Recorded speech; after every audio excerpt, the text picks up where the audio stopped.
ताई संक्रांतीसाठीच्या साड्या म्हणजे पार्सल टू पार्सल संपतात. एका पार्सल मध्ये 120 येतात पीस. आता पण तुम्ही स्टॉक बघू शकता. हे बघा केवढे पीस आहेत आपल्याकडे. खूप सारे पीस आहेत, खूपच स्टॉक आहे. पण वस्तू पण A1 क्वालिटी आहे आणि डिझाईन पण तशाच आहेत. तर पटापट तुम्ही बुकिंग करू शकता. डिझाईन मी तुम्हाला आता सिंगल दाखवणारच आहे. तर फक्त 800 रुपये रेट आहे, फक्त 800 रुपये.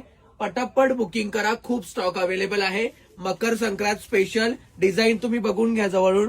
ही डिझाईन बघू शकता, डिझाईन नंबर 1, त्याच्यानंतर डिझाईन नंबर 2, त्याच्यानंतर डिझाईन नंबर 3, त्याच्यानंतर डिझाईन नंबर 4 आणि त्याच्यानंतर डिझाईन नंबर 5. मला ही डिझाईन खूप आवडलेली आहे, खूपच मस्त आहे. इथली बॉर्डरची डिझाईन पण हे कटवर्क स्टोन आणि हे. तर पटापट ऑर्डर करा.